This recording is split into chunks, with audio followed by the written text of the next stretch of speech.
दोस्तों, समस्या तो है ना।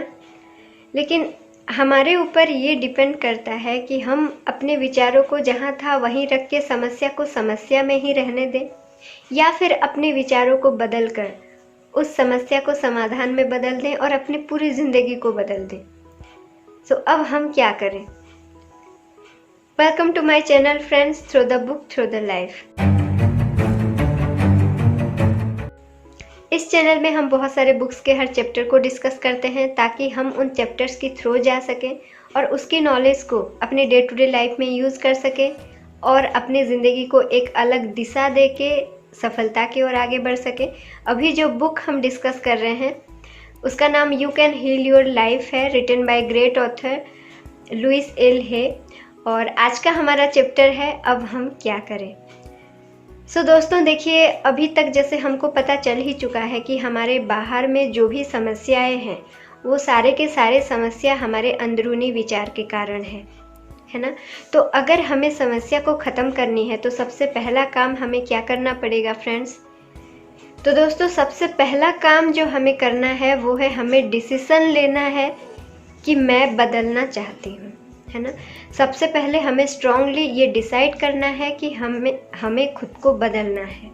तो सबसे पहले हमें मिरर के सामने जाके खड़ा होना है और अपने आँखों में आँखें डाल के अपने गले को टच करके बोलना है कि मुझे बदलना है, क्योंकि हमारा जो गला होता है वो हाईएस्ट एनर्जी पॉइंट होता है जहाँ पर हम बदलना शुरू करते हैं।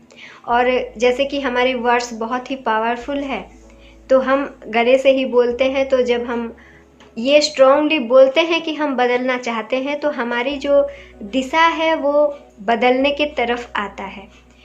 तो इस बदलने की प्रक्रिया में देखिए, सबसे जो पहला प्रक्रिया है वो है सफाई की प्रक्रिया, जो कि हमने ऑलरेडी चैप्टर 2 में थोड़ा बहुत डिस्कस कर चुके हैं। तो सफाई की प्रक्रिया में हमें क्या करना होता है फ्रेंड्स, हम फिर से याद दिला दें कि हमें अपने पुराने विचारों के तरफ चलना है। जैसे हम अपने पुराने घर साफ करते हैं तो हमारे वो कमरे तक चलना है, हमारे विचारों के तरफ चलना है और वहाँ से जो जो चीज़ें हमें चाहिए, जो जो चीज़ें हमारे लिए उपयोगी है, उसको हमें उठा के साफ़ सुथरा करके फिर से अच्छे से रख देना है। और जो जो चीज़ें हमें नहीं चाहिए वो हमें डस्टबिन में फेंक देना है, एंड जस्ट फेंक देना है। उसके ऊपर ज़्यादा मतलब उसको डिस्क्राइब नहीं करना है, एक्सप्लेन नहीं करना है, एक्सप्लोर नहीं करना है, क्योंकि वो विचार हमें सर्व नहीं कर रही है, क्योंकि वो विचार हमारी ज़िंदगी को गलत दिशा में लेके जा रही है। जस्ट लीव इट, जस्ट हमें उसको डस्टबिन में फेंक देना रहता है।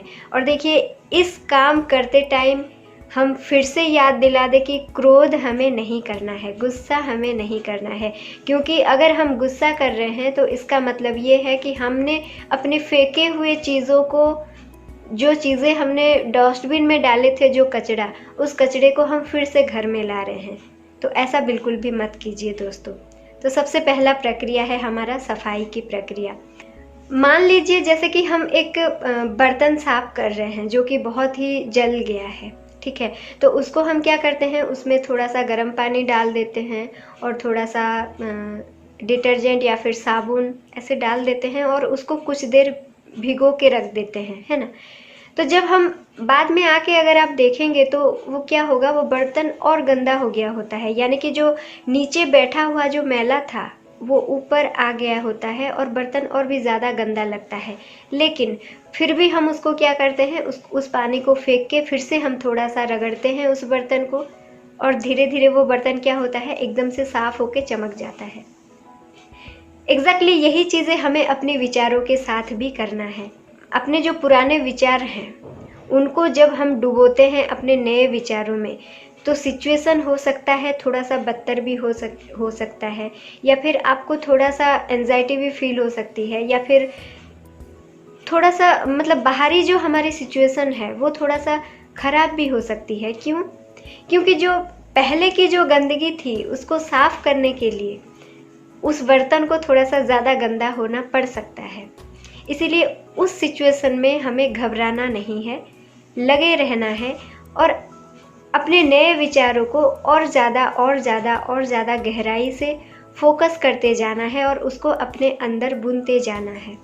ठीक है। ये कैसा प्रोसेस है देखिए फ्रेंड्स, राइटर और एक बढ़िया एग्जाम्पल दिए हैं। जैसे कि मान लीजिए हम खाना खा रहे हैं, हम बहुत दिन से जंक फूड खा रहे हैं, है ना। तो अगर आप अचानक से आप माइंडसेट करेंगे कि नहीं, मुझे जंक फूड खाने से मेरे शरीर को इतना प्रॉब्लम हो रही है तो मैं नहीं खाऊंगी, और जैसे सिंपल खाना है जो कि जैसे फ्रूट्स है, सिर्फ फ्रूट्स है, वेजिटेबल्स है, जो कि न्यूट्रिशियस खाना है, मैं वो चीज़ खाऊंगी। तो अगर आप ये चीज़ करेंगे तो देखिएगा कुछ मतलब पहले पहले शुरू में आपको ऐसा लग सकता है, मतलब मेरी एनर्जी बिल्कुल भी नहीं है, या फिर सिर दुख सकता है, एंजाइटी फील हो सकती है, मतलब मैं कुछ भी नहीं खाई हूँ शायद, मतलब ऐसा कुछ लग सकता है, हमारा शरीर और बदतर लग सकता है और भारी लग सकता है। लेकिन वहाँ पर अगर हम इस चीज़ को कंटिन्यू ना करके हार मान लेते हैं तो फिर से हम जंक फूड खाने लग जाते हैं और हमारी लाइफस्टाइल जैसी थी वैसी रह जाती है। लेकिन वहाँ पर हमें उस मेंटेलिटी को अगर हम कंटिन्यू करते हैं, थोड़ा सा 2-4 दिन ठीक है, हमें थोड़ा एनर्जेटिक ना फील हो, थोड़ा सा एंजाइटी फील हो, थोड़ा सा ख़राब लगे, थोड़ा सा और लगे, लेकिन उसको अगर हम सह लेते हैं और 2-4 दिन पार कर लेते हैं तो 2-4 दिन के बाद आपका बॉडी जो है वो एक्वेंटेड हो जाता है और उसको वही फ्रूट्स, वही हेल्दी खाना से फिर से एनर्जेटिक फील होना शुरू होता है और हर वो चीज़ जो है वो सेटल हो जाता है ना। और एक एग्जांपल भी हम ले सकते हैं जो कि शायद सबको एक्सपीरियंस होगा, जो जब हम एक्सरसाइज करते हैं तो शुरू में जब हम एक्सरसाइज शुरू करते हैं तो हाथ पैर जो है बहुत दर्द देता है, बहुत दुखता है, ऐसा लगता है कि पता नहीं मैंने क्यों शुरू किया, इसको बंद कर देना चाहिए, इतना तकलीफ़ होता है, बहुत दर्द होता है। ये बहुत लोगों को ये एक्सपीरियंस होगा, है ना। लेकिन अगर हम उस दर्द की वजह से एक्सरसाइज छोड़ देते हैं तो हमारा बॉडी कभी नहीं फिट होगा। लेकिन उस दर्द को अगर हम 3-4 दिन उसी दर्द में अगर फिर से एक्सरसाइज करने लगे तो क्या होता है दोस्तों, कुछ दिन बाद आपको वो दर्द नहीं होती है और आपकी बॉडी धीरे धीरे रिस्पॉन्स करती है और फिट होती जाती है। यही चीज़ हमें अपने विचारों के साथ भी करनी है।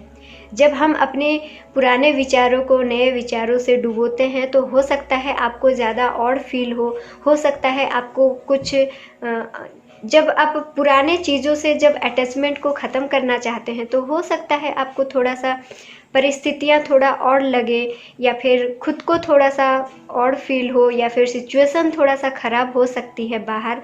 लेकिन ये एक अच्छा साइन है हमारे लिए कि हम बदल रहे हैं, तो उस बदलाव को जारी रखना है हमें। और उसके लिए हमें एक बहुत ही बेहतरीन टेक्निक राइटर ने यहाँ पर दिए हैं जो कि है मिरर टेक्निक। तो फ्रेंड्स, राइटर यहाँ पर मिरर टेक्निक को इतना ज़्यादा इम्पोर्टेंस इसीलिए दिए हैं क्योंकि जब हम मिरर देखते हैं, जब हम आईने के सामने आते हैं तो हम खुद दिखते हैं, यानी कि हमारा जो बचपन था, हमारे अंदर जो 3 साल का बच्चा है, हम उसे देखते हैं। हमारी ज़िंदगी में जो गुजरा है वो सारी चीज़ें हमें दिखती है ना। तो हमारे विचारों का जो वो पूरा लिस्ट है, वो पास्ट की जो पूरा लिस्ट है, वो हमें मिरर में दिखती है। और ये टेक्निक बहुत इजी फार्मूला है और बहुत ही इफ़ेक्टिव फार्मूला है, बहुत ही इफ़ेक्टिव टेक्निक है अपने विचारों को बदलने के लिए। तो सबसे पहले हमें मिरर के सामने खड़े होकर अपने आँखों में आँखें डालकर ये बोलना है कि मैं बदलना चाहती हूँ। तो फ्रेंड्स, ये आप अभी करके देखिए।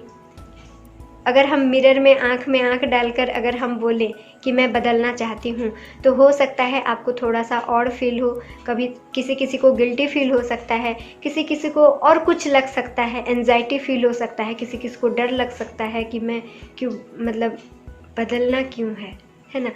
तो कुछ भी अगर विचार, कुछ भी फीलिंग्स हमारे अंदर आ रही है तो उसको ऑब्ज़र्व कीजिए, उसको हमें सिर्फ देखना है और फिर हमें अपने आप को ये पूछना है कि ये विचार हमें क्यों आ रही है, ये कहाँ से आ रही है।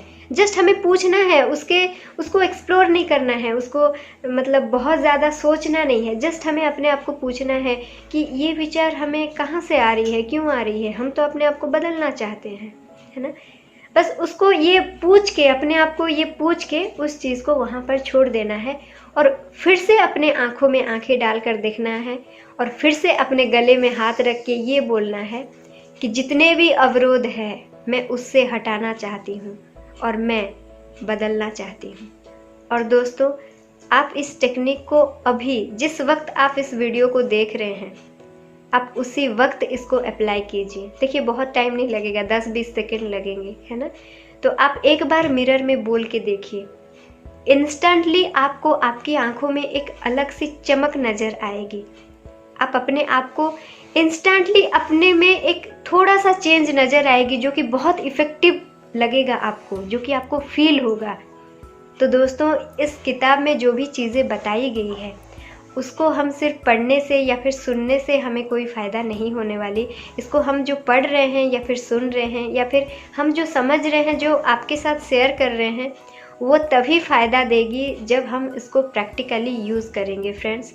और राइटर का भी लिखने का, किताब लिखने का उद्देश्य वही है, और हम भी वही महान उद्देश्य लेके इन सारी चैप्टर्स को डिस्कस कर रहे हैं, ताकि हम इन सारी चीज़ों को, ये जो बहुत ही बेहतरीन टेक्निक्स है, बहुत ही बेहतरीन चीज़ें हैं जो कि मुझे तो पहले नहीं मालूम थी,